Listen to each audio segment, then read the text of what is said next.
আল্লাহর কসম করে বলি, যেই সমস্ত প্রশাসনিক কর্মকর্তা উলামায়ে ইকরামদেরকে নিয়ে জঙ্গি নাটক সাজিয়েছেন, উলামায়ে ইকরামদেরকে ধরে ধরে রিমান্ডে নিয়ে গুম করে যারা তাদেরকে সন্ত্রাসী বানিয়েছেন, তাদের বিচার কিন্তু বাংলাদেশের জমিনে হবে। আপনারা এটা মনে করবেন না বাংলাদেশে যারা আলেমদের বিরুদ্ধে, দ্বীনের বিরুদ্ধে, মসজিদ মাদ্রাসার বিরুদ্ধে চক্রান্ত ষড়যন্ত্র করেছে, শাপলা চত্বরে গণহত্যা চালিয়েছে, তাদের বিরুদ্ধে আমি আজিজুল হক ইসলামাবাদী বাদী হয়ে মামলা করেছি আন্তর্জাতিক অপরাধ ট্রাইব্যুনালে।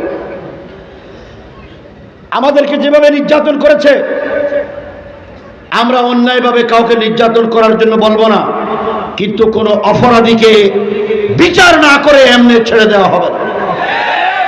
শাপলা চত্বরের গণহত্যার বিচার করা হবে। যারা আমার নবীর ওয়ারিসদের রক্ত জড়িয়েছে তাদেরকে ছাড় দেওয়া হবে না, ছাড় দেওয়া হবে না। তারা মনে করেছিল ক্ষমতা চিরস্থায়ী, ভিশন 41। আরো কয় বছর, আর কয় বছর, অর্ধেকও তো আদায় করে যেতে পারলো না। আল্লাহ আছে না নাই? মুসা আলাইহিস সালাতু ওয়াস সালামকে ফেরাউন দুনিয়াতে আসতে দিবে না। আল্লাহর ইচ্ছা হলো ফেরাউনের ঘরে মুসারকে লালন পালন করবে, ঠিক না বেটি? মুসা আলাইহিস সালামের মা যখন গর্ভবতী হলেন, বড় পেরেশানি ছিলেন। হযরত আব্দুল মাজিদ দরিয়াবাদী রহমতুল্লাহি আলাইহি লিখেছেন, এত পেরেশান কোনোদিন রাত্রে ঘুমাইতো না, ঘুম আসতো না। যখন দুনিয়াতে আজকে না আল্ট্রাসোনোগ্রাফি করলে ছেলে না মেয়ে বোঝা যায়, তখন কি বোঝা যায়? তো মুসা আলাইহিস সালাতু ওয়াস সালাম দুনিয়াতে যখন আসলেন, মার পেরেশান, সন্তানিত হলো। এই সন্তান যখন দুনিয়াতে আসলো, জল্লাদ বাহিনী, ফেরাউনের বাহিনী তো আর তাকে রাখবে না। আল্লাহ পাক মুসার মার কাছে সংবাদ দিলেন, হে মুসার মা, তুমি যেই কারণে ভয় পাও, তোমাকে আমি সন্তানই দিলাম, কিন্তু এই সন্তানের লালন পালন ফেরাউনের ঘরেই করব, তোমার দ্বারাই করব। মুসা আলাইহিস সালামের মাকে বললেন, তুমি এই সন্তানকে বাক্সে ভরো। তিনি বাক্সে বললেন, নদীতে ভাসিয়ে দাও। ভাসিয়ে দিলেন। আল্লাহ নদীকে হুকুম করলেন, হে নদী, তুমি এই বাক্স পানিতে ডুবাইবে না, ফেরাউনের গাঁড়ে বিড়াই দাও। মুসা আলাইহিস সালামের বাক্স কোথায় বিরছে? ফেরাউনের গাঁড়ে। জল্লাদ বাহিনী পেয়ে গেল, কিন্তু আল্লাহর কি মহিমা! কাজের বুয়ারা দেখলো একটা বক্সের ভিতরে ফুটফুটে বাচ্চা, খবর দিল বিবি আসিয়াকে। আসিয়া বড় নরম হৃদয়ের মেয়ে ছিলেন, ফেরাউনের কোনো ছেলে মেয়ে ছিল না। বিবি আসিয়া হযরত মুসা আলাইহিস সালামকে দেখে মহব্বতে পড়ে গেছেন, প্রেমে পড়ে গেছেন। বিবি আসিয়া জল্লাদ বাহিনীকে বলে, হে সন্ত্রাসী খুনিরা, রাখো, এই ছেলে আমার খুব মায়া লাগছে, মহব্বত লাগছে, তোমরা এরে হত্যা করতে পারবে না। জল্লাদ বাহিনী বলে, এটা এই দেশের রাজা, তোমার স্বামীর হুকুম, তাকে হত্যা করতে হবে।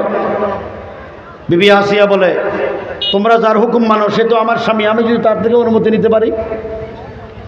জল্লাদ বাহিনী বলে, অনুমতি নিয়ে আসো। উনি ফেরাউন থেকে অনুমতি নিয়ে আসলেন। ফেরাউনকে বললেন, সংসার টিকাইতে হলে স্বামী স্ত্রী দুইজনের কথা শুনতে হয়, একজন আরেকজনের কথা না শুনলে সংসার টিকে না।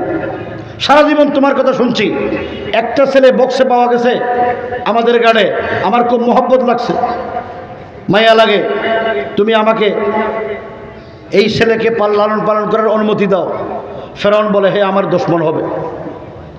বিবি আসিয়া বলে, আমি লালন পালন করে বড় করলে দুশমন কেন হবে? আমার তো খুব মহব্বত লাগে।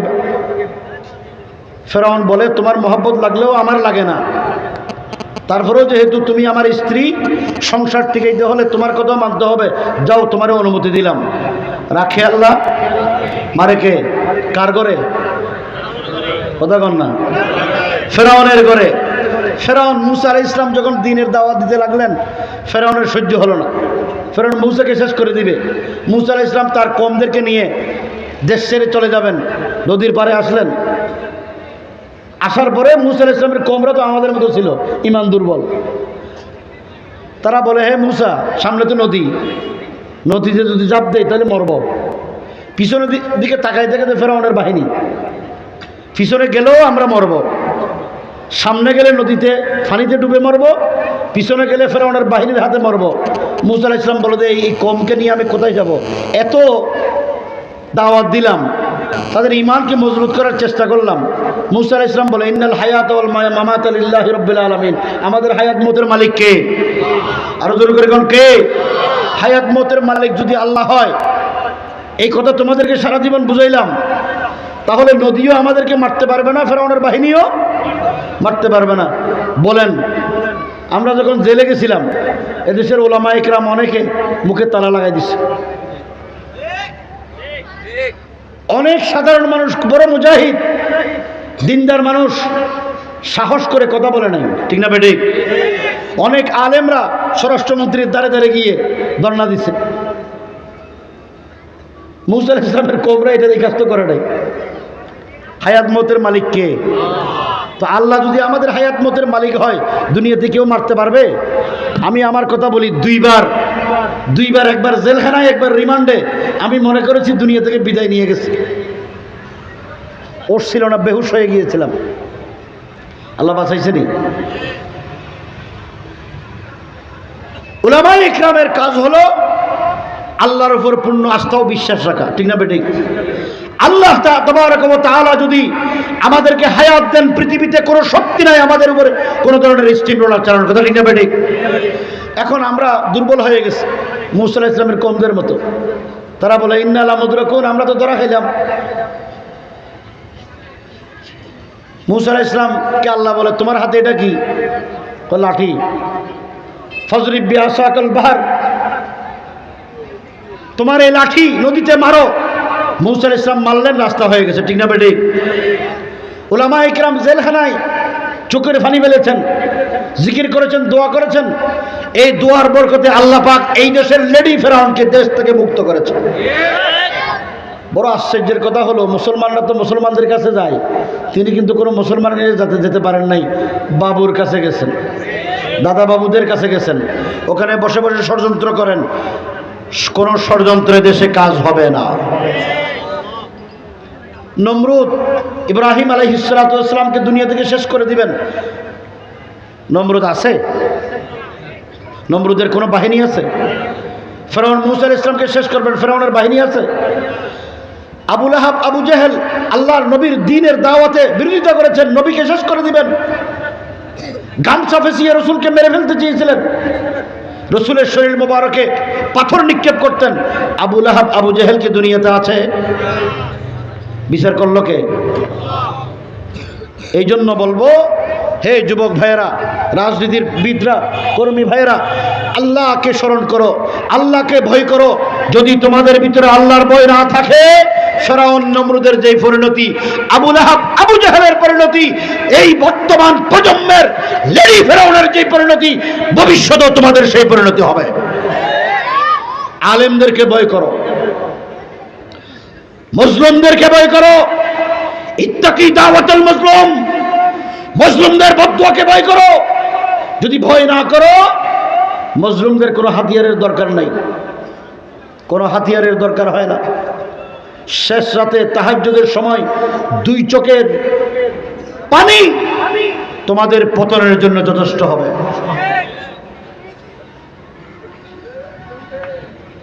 জুলুম বেশি দিন থাকে না। আল্লাহ যখন ধরে লাম ইউফলিতহু, আল্লাহ ছেড়ে দেন না। কখন ধরবেন আমরা জানি না। এই জন্য এই সমস্ত মাদ্রাসাগুলো থাক, আপনারা চান কিনা? দ্বীনের হক কথা বলার জন্যে, দ্বীনের দায়ী মুজাহিদ তৈরি করার জন্যে এই কওমি মাদ্রাসা ছাড়া কোনো বিকল্প ব্যবস্থা বাংলাদেশে নাই। বাংলাদেশ থেকে ইসলামকে নির্মূল করার চক্রান্ত সবগুলো করা হয়েছে। এখানে হযরত মাওলানা মুফতি জিলানী সাহেব আছেন। আমরা 2010 সাল থেকে আল্লামা আহমদ শফীর নেতৃত্বে এই দেশের শিক্ষা ব্যবস্থাকে সংস্কার করার জন্য উদ্যোগ নিয়েছি। তারা করলেন কি, ক্ষমতায় আসার পরে প্রথম শ্রেণী থেকে ইসলামকে নির্মূল করার ব্যবস্থা করেছে। আপনাদেরকে একটু সংক্ষিপ্তভাবে বলি। প্রথম শ্রেণীতে একটা আমার বাংলা বই আছে না নাই? এই আমার বাংলা বইতে স্বরবর্ণ আর ব্যঞ্জন বর্ণের পরিচয় দেওয়া হয়। আমরা যখন ছোটোবেলায় স্কুলে পড়েছি, এখানে মুরব্বীরা স্কুলে পড়েন নাই? তখন সর্বর্ণের পরিচয়, শরীয়তে অজু, শরিয়াতে আল্লাহ, রস্যইতে ইলিশ, দীর্ঘইতে ঈদগাহ, পড়ি নাই? এখন শরীয়তে অজু নেই, অজ একটা হিংস্র জন্তুর নাম। শরিয়াতে আল্লাহ নেই, দীর্ঘইতে ঈদগাহ নাই, রিতে ঋষি আছে। ঋষি ছিলেন তো কিরে, কুমিল্লার মানুষ ঋষিও চিনে না। ঋষি হলো দেখবেন হিন্দুদের দোকানে একটা লোক জুড়া বাঁধা দাঁড়িয়েছে, এরপরে এইভাবে পায়ের পর পা দিয়ে বসায় রাখে। এ হলো হিন্দুদের বড় ঠাকুর, বড় হুজুর। ব্যঞ্জন বর্ণে এতে একতারা, ততে তবলা, ডতে ডোল, পতে পুতুল, নতে নাচ, গতে গান, রতে রথযাত্রা। বলেন তো রথযাত্রা কাদের উৎসব? জোরে করে কোন কাদের উৎসব? হিন্দুদের উৎসব। একতারা, তবলা, ডোল, নাচ, গান, পুতুল, এগুলির সাথে ইসলামের কোনো সম্পর্ক আছে? এগুলো হিন্দুদের সংস্কৃতি। আমাদের ছেলেমেয়েরা ক্লাস 1-এ পড়ে, যাদের বয়স 5 থেকে 6-7 বছর হয়, এই 5-6-7 বছরের ছেলেমেয়েরা স্কুলে যখন পড়ে, তখন তারা যা দেখে, যা শুনে, যা পড়ে, কার নকশফিল হাজার, পাথর খুদাই করলে যেমন সেগুলি মুছে না, তাদের অন্তর থেকে এগুলি মুছে না।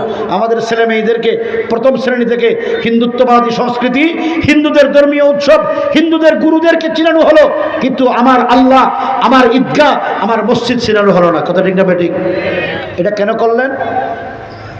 এই ছোট কচি কাঁচা ছেলে মেয়েরা এগুলি যদি অন্তরে ঢুকায়, এরপরে তারা যখন বালেগ হবে, বুদ্ধিমান হবে, তখন ওইদিকে তাদের দিল মাইল হবে, ইসলামের প্রতি তাদের দিল আকৃষ্ট হবে না। কথা ঠিক না বেঠিক? প্রথম শ্রেণী থেকেই আমাদের ছেলে মেয়েদেরকে ইসলাম বিমুখ করার চক্রান্ত করা হয়েছে। ষষ্ঠ সপ্তম শ্রেণীতে, তৃতীয় চতুর্থ পঞ্চম শ্রেণীতে কি নাই? ইসলাম ধর্ম শিক্ষা ছিল। এখানে করলেন কি? ইসলাম ও নৈতিক শিক্ষা। তারা বুঝাতে চাইলেন ইসলাম ধর্মের মধ্যে নৈতিকতা নেই। নাউজুবিল্লাহ কর।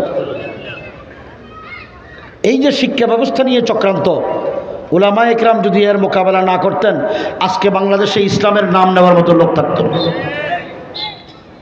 এই জন্য আল্লাহ পাক সুবহানাহু ওয়া তাআলা হযরত হুজ্জাতুল ইসলাম কাসেম নানুতুবী রাহমাতুল্লাহি আলাইহি মাধ্যমে এই উপমহাদেশে ইসলামকে টিকিয়ে রাখার জন্য কওমি মাদ্রাসার যে ভিত্তি রচনা করেছেন, এই কওমি মাদ্রাসাগুলোকে আল্লাহ পাক কিয়ামত পর্যন্ত জারি রাখুন। কিয়ামত পর্যন্ত কওমি মাদ্রাসার এই অস্তিত্বকে বকা রাখুন। সমগ্র বাংলাদেশের কওমি উলামায়ে কেরাম, পাকিস্তান, হিন্দুস্তান সহ, আফ্রিকা, ইউরোপ সহ সমস্ত পৃথিবীর উলামায়ে কেরামদেরকে আল্লাহ পাক দ্বীনের উপরে অটল অবিচল থাকার, হকের উপরে অটল থাকার তৌফিক দান করুন। আমি যে আয়াত কারিমা তেলাওয়াত করেছিলাম, আল্লাহ পাক বলেন, ওয়ালাকাদ যারানা লিজাহান্নামা কাসীরাম মিনাল জিন্নি ওয়াল ইনস লাহুম কুলুবুন লা ইয়াফকাহুনা বিহা ওয়া লাহুম আ'য়ুনুন লা ইউবসিরুনা বিহা ওয়া লাহুম আযানুন লা ইয়াসমাউনা বিহা উলাইকা কাল আনআম বাল হুম আদাল।